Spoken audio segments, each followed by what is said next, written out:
Hi, welcome to Coffee with Baseload. I'm Claire, Regional Marketing Director in Asia, and I'm so happy to bring you back to Taiwan.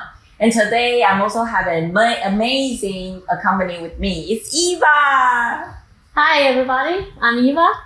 I'm from Baseload Power Taiwan. I'm a geologist. I'm so happy you're here. And it's just like our typical afternoon chatting. It is. We talk a lot during our daily work, right? Yes, it's very debriefing for our daily work. Yeah. So I think today we are very happy to have you to share more about your experience in Baseload Power Taiwan and your daily work for sure. Yeah. So could you introduce yourself in short to be, Yeah, I'm a geologist. I've been involved in earth science field for several years. Before I joined Baseload Power Taiwan, I'm mostly working in academia. And back to 2020, I started joining Baseload Power Taiwan. So why you joined in Baseload Power Taiwan at that time? 2020 is actually the pandemic period, and it's not too many job opportunity released that time. So I'm very lucky that I'm be here. So Baseload Power Taiwan actually is the only one global company, geothermal company in Taiwan. At that time, I just want to leave academia and join some industry and related to my background. So, and I also want to see more. So global company definitely can bring me more experience than Baseload Power Taiwan is the best opportunity at that time. Sounds very good. And we are very happy to have you here. And I'm also very, happy to join here.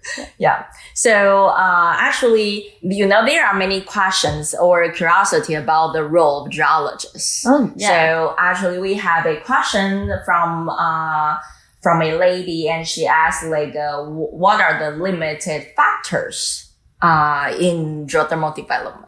So from a geologist perspective, how would you see? Yeah, so if you ask geologists about the geothermal factors, I think I will say there are three things are the most important things. First thing is like heat, the temperature, the hot things. And the second thing, we call it like medium. So it's more like such as water, fluid, brine, which can bring the heat up from the subsurface up to the surface. So from the underground to the surface that we can directly use. And the third thing, since we need the transfer medium come to the surface, so we need some tunnel for that. So those three things, I think it's the most important factor for geothermal industry. So how can we find it? It's a good question. So that's why I'm here, right? I'm a geologist. I mostly working in the exploration work to find where's the heat, where's the transfer medium, and where's the tunnel. So most of the time we work using like 3G works, geology work, geochemistry work, and geophysics work, and also including the well drilling. So for example, geology work, we need to go to the field to have the like land mapping, structural mapping to see where's the fault, where's some fold, and is there any fracture on the surface?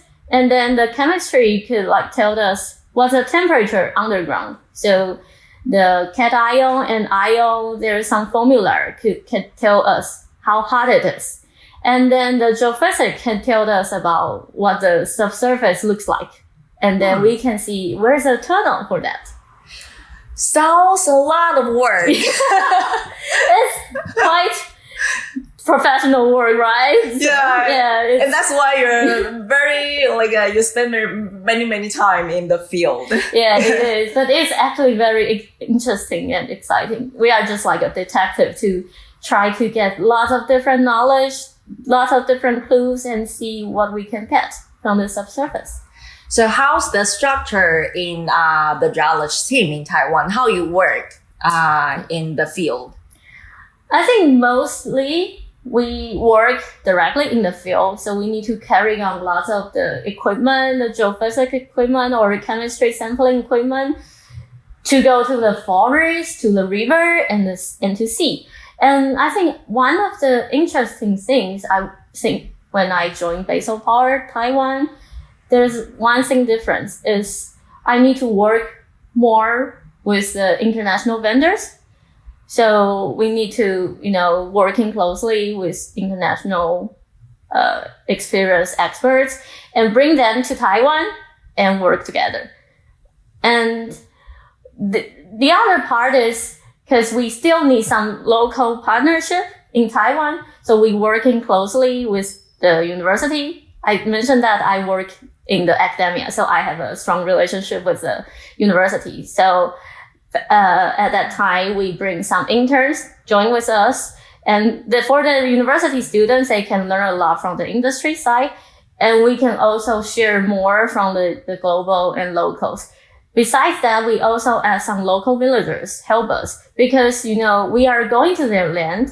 So they know their land as more than us. They know where to go, where is the access or where is the best location for our, the equipment. So we're working closely with those. They are local experts. It right? is, yeah. Know the best route, how can get the river the fastest way. It is, yeah. You joined once, right? So you have some experience. It's I would say it's a very impressive experience for me. I mean, personally. Then I realized how difficult, how challenging as a geologist in their daily work. It's not like a casual climbing. I would say it's actually tons of heavy work. Yeah, you have to, like you said, you have to bear the heavy equipments, but at the same time, you also need to watch the surrounding environment and also watch out the safety.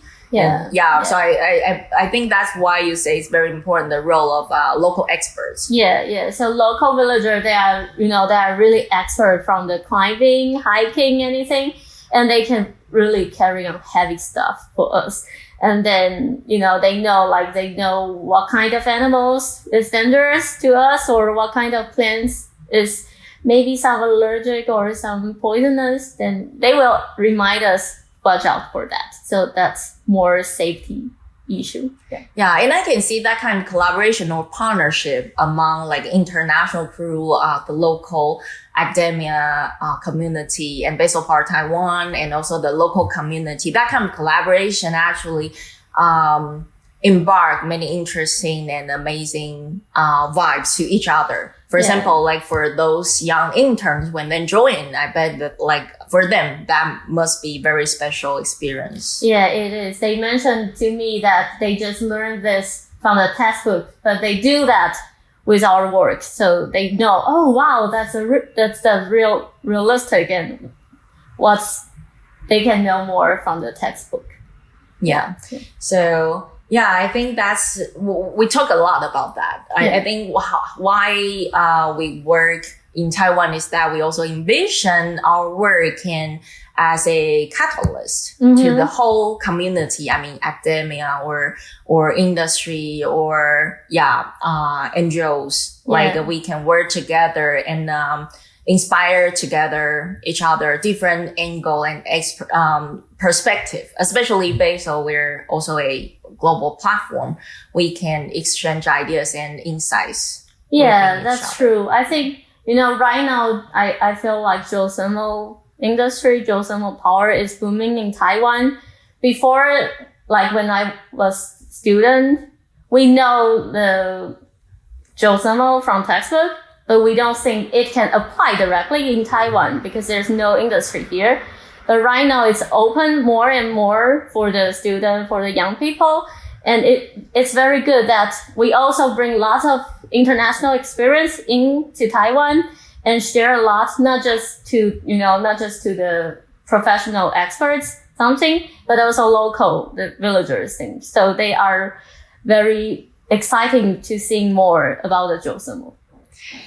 That's very glad to hear. And before we dig into today's snack, I want to say to the youngs in Taiwan, if you're interested in joining the industry, please don't hesitate. Contact us. We'll see how we can collaborate or exchange ideas further in different kind of activity. Yes. And today it's still coffee with basil. So today we bring you some traditional snack. Fika time, right? Yes, but today's fika time is very special. It's from very traditional Taiwan's snack. Hopefully we can show it very clearly. It's kind of like a black. It's called like a grass jelly. Usually you will take this during winter. Because these composing some herbal and that will give your body some warm feeling and it's good for your healthy. And usually you can put all kind of ingredient you like. For example, like peanuts or Taro jelly. Yes. Something. Yeah, many things. Tapioca. Yes. Yeah. We have so many today. Yeah. And you can also add some cream and yeah. So it's really good for health. Yes. It's a healthy dessert, right? Yes. So, if you have other kind of questions you'd like to ask us, please send us questions and like, subscribe, and share this episode. So, thank you, and we're going to enjoy our Thank you. Thank you. Thank you for inviting me. Thank you. Thank you.